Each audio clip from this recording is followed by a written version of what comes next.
All right, everybody, we are back. Round two check-in. So teams have been battling weather this whole time.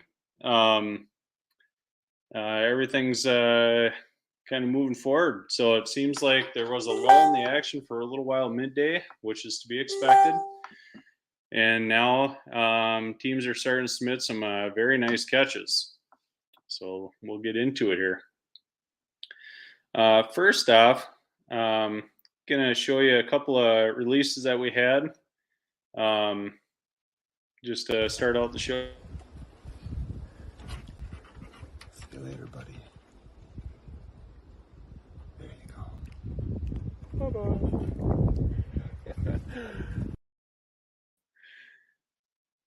And that was Team Googans releasing a splake from fishing out of a canoe.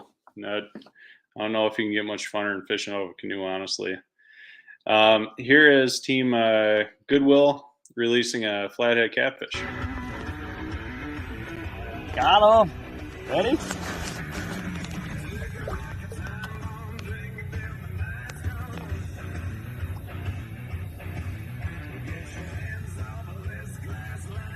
Nice. And like the background music there, boys.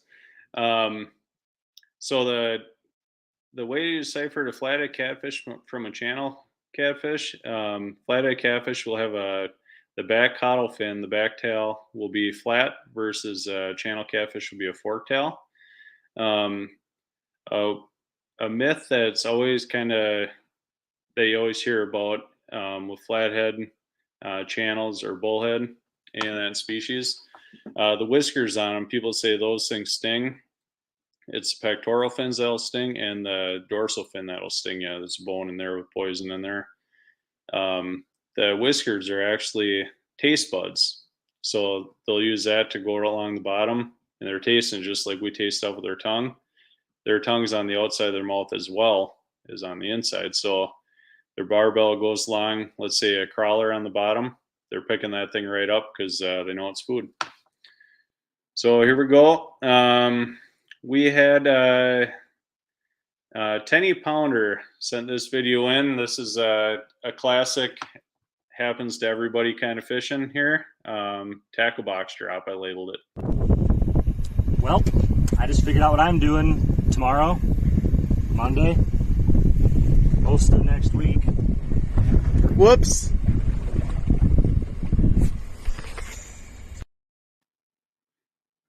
It's always funny when it happens to somebody else, but when it happens to you, it's not as funny.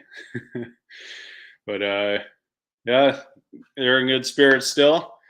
This is a really cool video, I thought, from Googans. Canoe hookup, we call it. Here we go. Water. 63 degrees, 5 miles, and southwest. Overcast.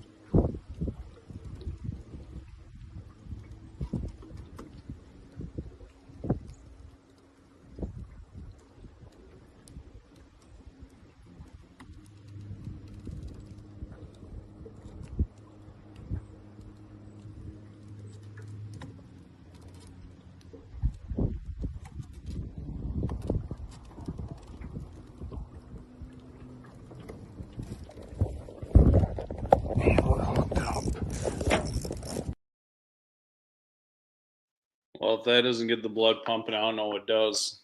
I love that fishing out of a canoe, kayak, anything kind of primitive there. Here's a video from Goodwill. Little bumpy ride.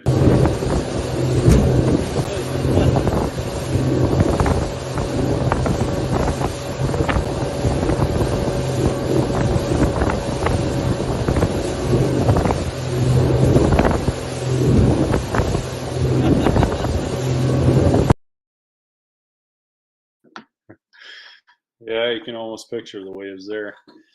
All right, well, we're gonna go ahead and go through the sponsors real quick. I want to do these businesses justice as before I was learning the whole system. So here we go.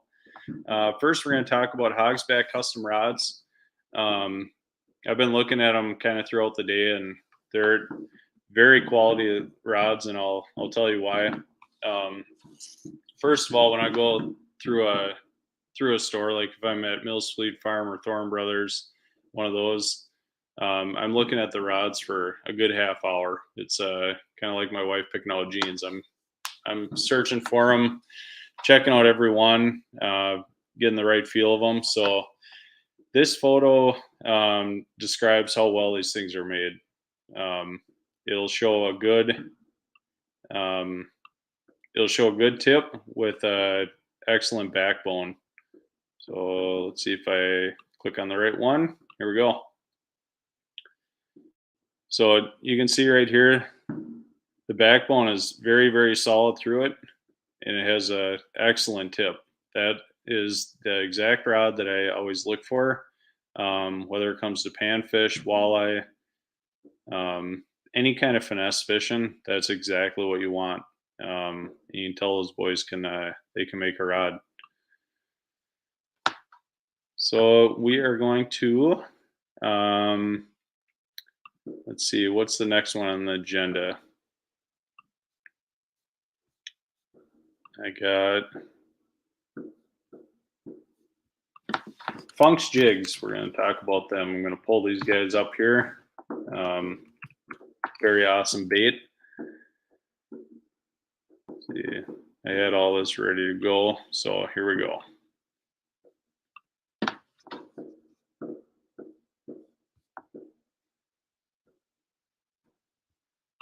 Bear with me here for a second, and we will get them up. So share the screen, and here they are. So you can see the quality of glow in these lures. The tungstens are just great, as I always talk about. As soon as you go tungsten, it's very hard to go back to lead. But you can see the fine detail in the lures, and look at that glow. That's phenomenal. I bet you that's only 5 seconds with a glow light, and it's glowing that well. That's just quality paint and quality process on making jigs. So well done, Funks. Thanks for supporting us. All right. While I'm hooking up the next video, we are going to check in with Googans here. Hey guys, Googans here checking in for session number 2.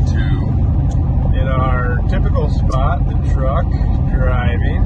Yep, plenty of drive time this period, but we also chased bluegills for plenty of time. And it took us about 3 hours and 50 minutes to catch our second bluegill, which was the bluegill that will be registering. We also caught like a 7-incher early on. Well, we caught 3 because I caught a 4-inch one. Oh, we caught 2 real ones. Yeah.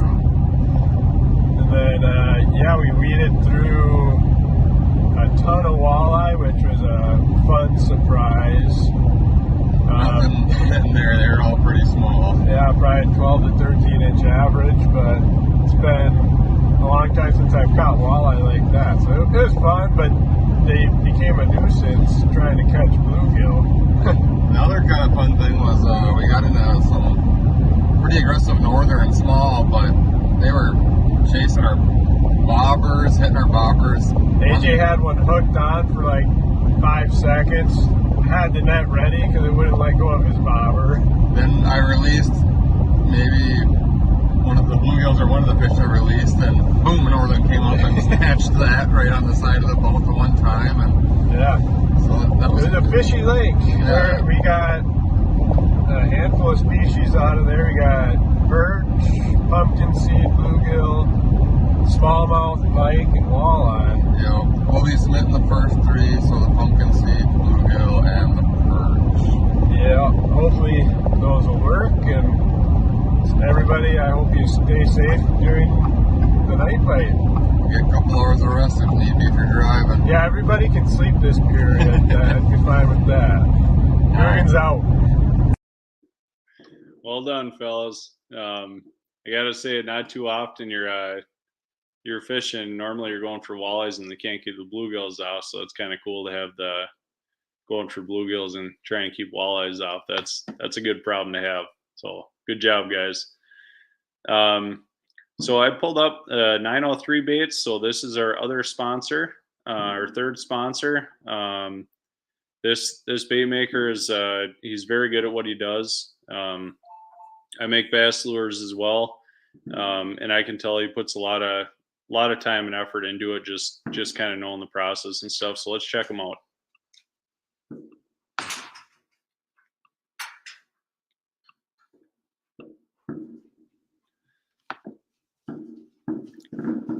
Well, you can see he definitely makes a ton of them. He has a lot of two-tone where it takes it's literally double the time to make the two-tones. He does a lot of those. Very, very good bait maker from Texas. I talked to this gentleman a couple months ago when we were starting our bait company, and I liked his bait so much I was thinking about being a wholesaler with him. But that being said, he's very quality baits. Check him out. He's on Facebook. You can order right through there. So, all right. So we're going to go to the next check-in. Let's check in with Hogsback here, guys. What's up, guys? Team Hogsback checking in here. It's currently dark out, and we're going to do some night fishing here. But, yeah, the entire day today, second session, I bet you we were driving 2/3 of it. Yeah. We went after one specific species that we caught pre-fishing, but we failed to catch it here today. So it was a little disappointment. We are submitting one fish, and that's a flathead catfish. Other than that, hopefully we got a good night ahead of us. We can submit some more Try to stay dry. But yeah, good luck, guys. Nice. Yeah, the flathead catfish they submitted was 35 and a quarter inch, or it was somewhere around there. It was a very nice fish that they submitted. It sounds like Team 10 pounder has one a little bit over 40 inches that they submitted. That was a hog. But either way, very nice fish. I got to say that morning drive paid off for Team Hogsback because they absolutely killed it up there, and they grabbed 5 points early. I'm assuming that was probably up north. So let's go to Team Goodwill, and we'll check in with them. Hey, this is Team Goodwill checking in for the second session of the fall series. We right now just cruising around looking for a place to camp for the night. Just a little spot to have a good time, but not for a long time. Mayflies seem to be in. Dory, you're not the only ones having trolling motor annoying problems. Ours is wanting to wander all over the place and can't seem to figure out which way is straight. But we did catch a few fish. Cool, what did we get? We got a flathead, Cody's first flathead. I've never seen a flathead caught before, but that's going to come in at 22 inches. I'm not thinking that's going to hold by any means, but we're glad to have it. We submitted a channel cat too, just for fun. Also not big enough, but we should have beat the previous drum by an inch or so. I think 14 inches, and the previous one was 13. We submitted a white bass as well. That one was relatively small. I think we were sitting at like a 9-inch white bass. So, yeah, I think that's what we got, huh? Yeah, that's about it. Other than that, water's a little skinnier than we were anticipating it to be. So, kind of tough getting into some of the areas that we were wanting to fish for some of the other species we're looking for. But cruising around right now, and hopefully we'll get into some of them. Hope you guys are having a good time out there, and we'll see you in 8. The old late mayfly hatch. That's normally a little bit earlier, but everything's a little bit behind this year. That'll add a little bit of excitement or whatever down fishing down there on the river probably. And what else do I have to say about that? Oh, the flathead release. Thanks for sending that in, guys. That was a cool video. Everybody loves seeing flathead. They're just a very neat fish. I'm going to switch gears a little bit here, just because I got a feeling that the anglers out there want to see what the scoreboard is. So we are going to look at the scoreboard. We'll go through that, and then because that might dictate where they're going, what they're going for. So I'll share the screen here in a second. We'll get that up.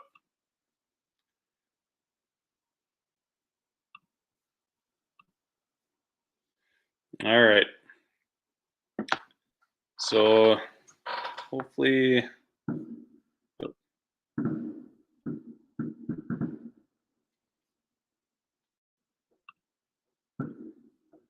let's see. I'm going to share the other one. Sorry about that. Anglers List scoreboard. Here we go. Refresh it just to make sure we are live on this.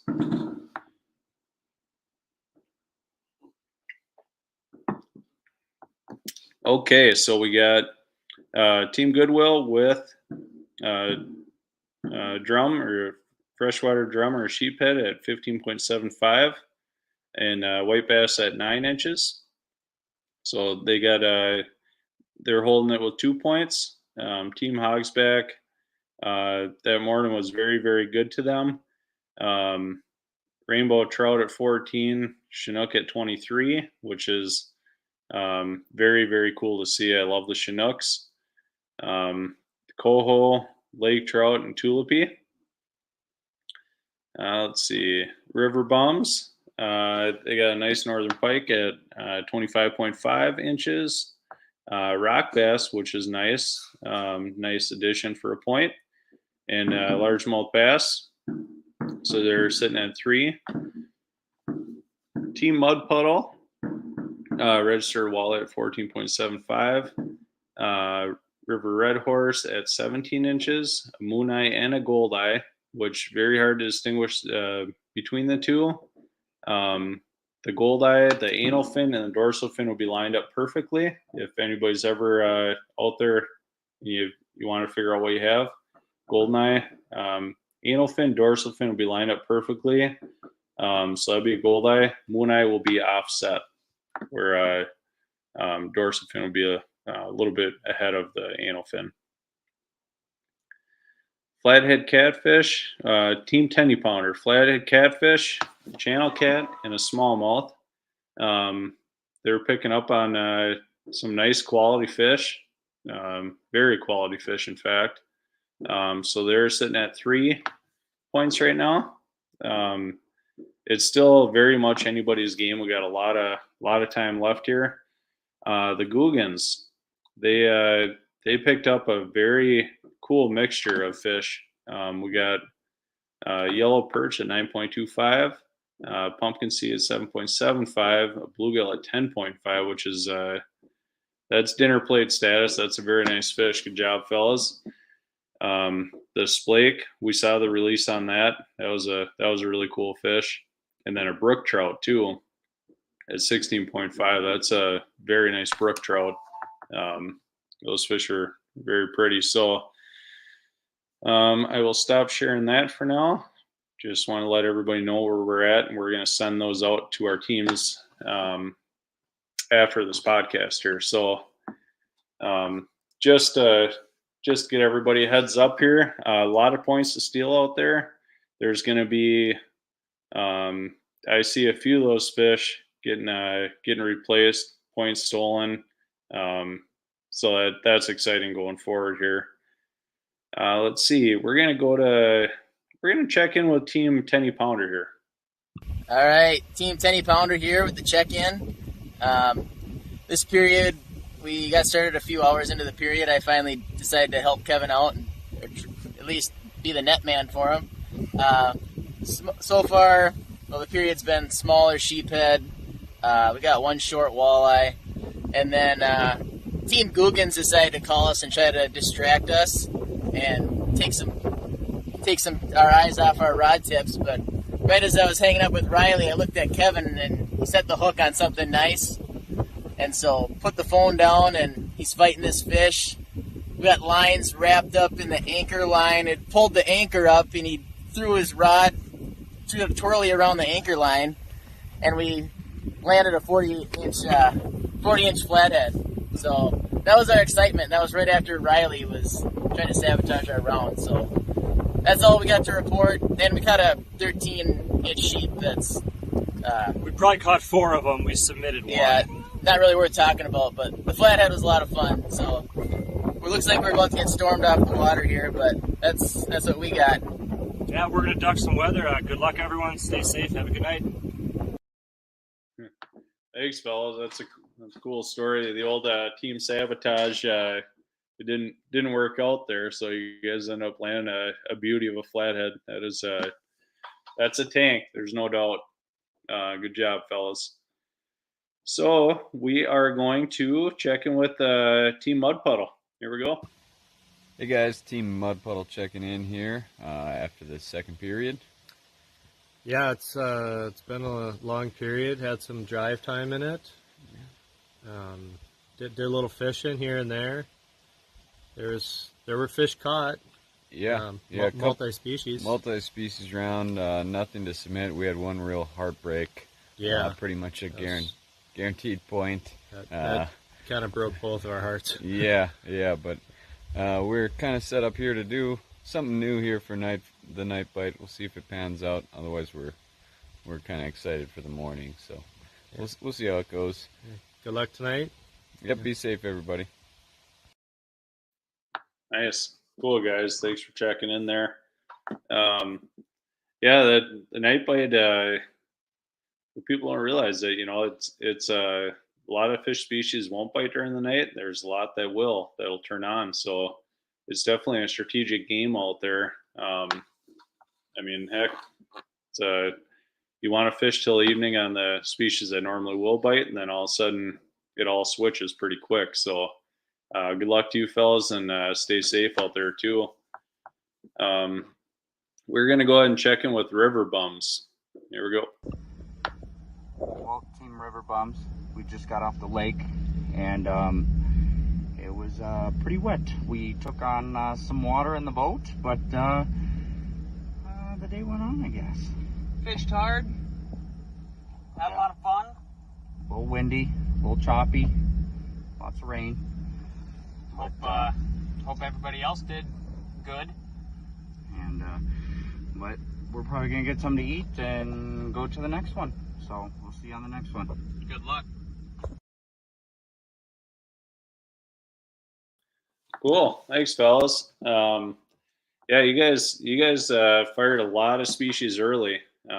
If memory serves me correctly, I think you had 7 on the board right off the bat. Couple of steals there, whatever. But you guys you're doing awesome. Keep trucking along there. I want to open it up to any questions from the viewers out there right now. I'm going to pull up the comments section and see if anything comes in. But other than that, we're going to talk about a couple of things kind of science related with fishing. So I want to bring up a couple of cool things that I always think about when I'm out fishing. I'm sure a lot of these guys that are out fishing right now do too. And that is dissolved oxygen in the water, metabolism of the fish, and pretty much water temperature, which everybody looks at for sure. So I want to tie all those together right now. So dissolved oxygen in the water, you get it 3 different ways. You can get it from atmospheric, which means the air is just kind of seeping down into the water. And as soon as it meets the water, there's a small portion that'll dissolve into the water actually. There is waves, which pretty much acts as a giant aerator, and that's going to be circulating a bunch of small micro bubbles down into the water that the fish need to survive, and we'll get into that in a little bit here. And then a third one, and a very important one, is aquatic plants. So especially in Minnesota, we all heard about winter die-offs. winter kill and all that. Aquatic plants are huge for us because their byproduct is oxygen, and it creates very, very small microbubbles, making that dissolved oxygen for us. So we're going to dive into that a little bit here. We'll talk about that, and if you guys have any questions come up at all, please feel free to interrupt me. I'll try to look at the comments board here. So when you're out fishing, first of all, dissolved oxygen does a few things for fish. Obviously, makes them breathe underwater with their gills. The second thing is oxygen actually drives their metabolism. So if they have lower dissolved oxygen, they have a slower metabolism. So a lot of that can be kind of viewed as in the middle of winter when you're out fishing, kind of dog days of winter. Same with like August of summer, late August of summer, you're going to start to get into those slower bites here and there because that dissolved oxygen either in the summertime is going to be burned off a lot less, where their metabolism is going to slow down quite a bit, or in the wintertime, that sunlight's not penetrating through that ice and snow, and that's going to be slowing those plants down a lot because they're not getting that sunlight to carry out the photosynthesis like we all know about. So with that being said, dissolved oxygen is the more dissolved oxygen you get in the water, the higher up metabolism goes. Perfect example of that, I was talking with Paul in a separate podcast before about like late ice bluegills. You know, when you're going out for late ice bluegills in like 5 to 8 feet of water, you're fishing a lot of green leaves down there, green weeds. Those fish are very aggressive at that time because they have that dissolved oxygen. So with that dissolved oxygen, it's driving the metabolism. So you're dropping your lure down. It's not just one fish coming up. It's probably like 4 or 5 coming up at a time, because that's what those green aquatic weeds do for you. So on the other version of that, you might say, why wouldn't you just go down deeper in the water column, like in the basins, right? So the basins, as soon as you get down to a certain depth, the basins will actually, all that plant matter is starting to deteriorate, and that the deteriorating plant matter will actually eat up oxygen. So there's a fine line in between there that you got to find.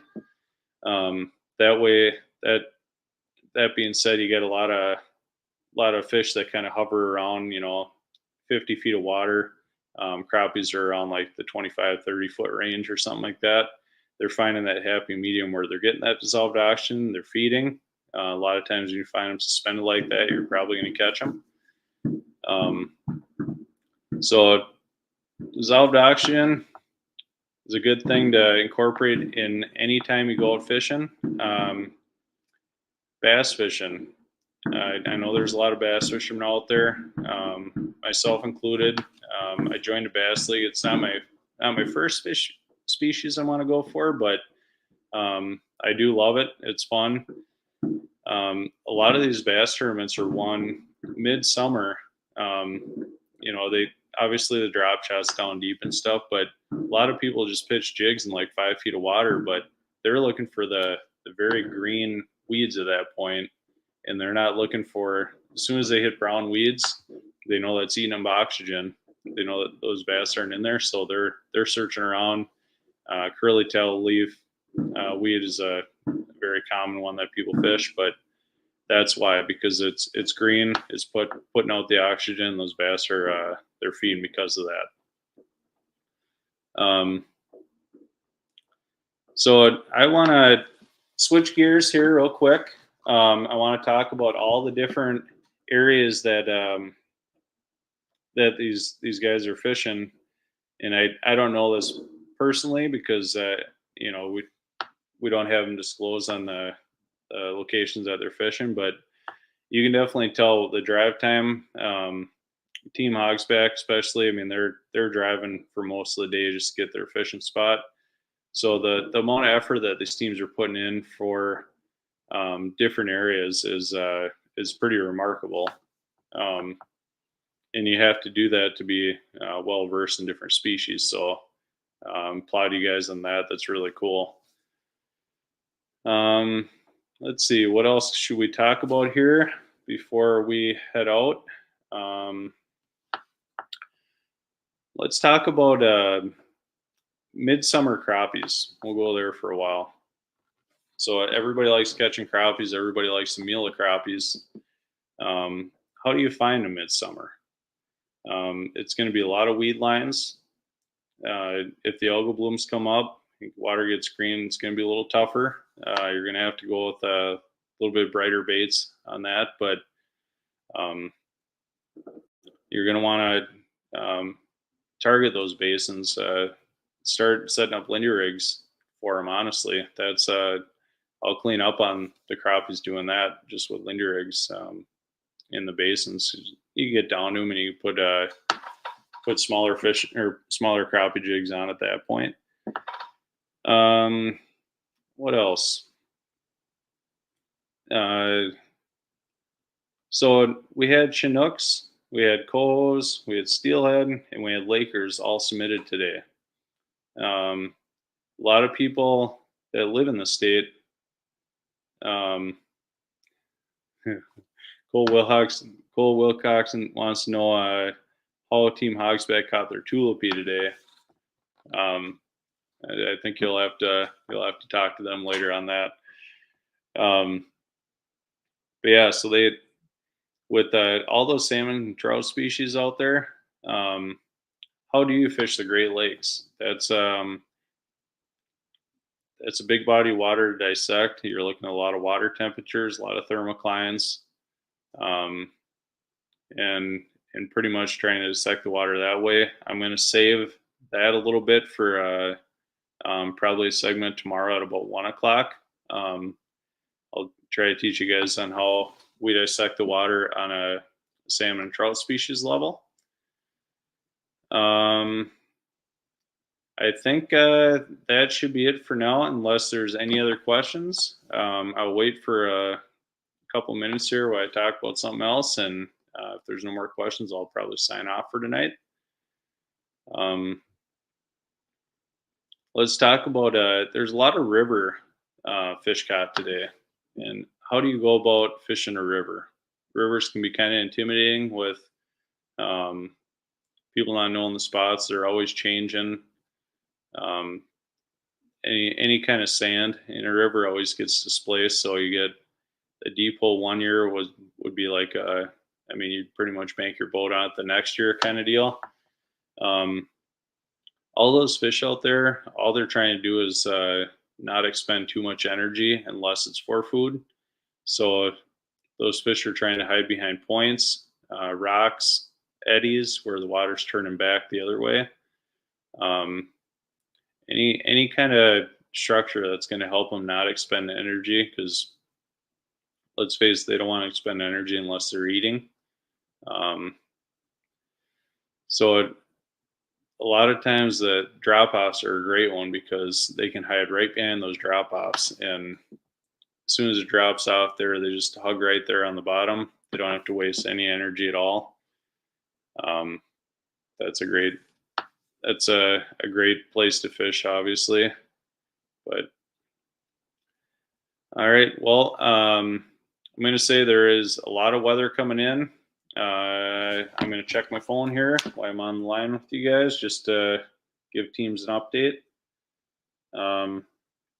Let's see, at 10 o'clock, I'm in North Branch right here, but 10 o'clock, it looks like something's hitting. And then from 3 a.m. to 9 a.m., they're looking like storms. And I'm not sure how heavy they are, if they downgrade them or not, but just want to say to all the teams out there, just be safe, guys. Good luck fishing. We'll see you at 5 a.m. and it'll be 5 a.m. is going to be kind of a quick one. We'll run through it real quick, and but good luck. We'll talk to you guys then. Bye.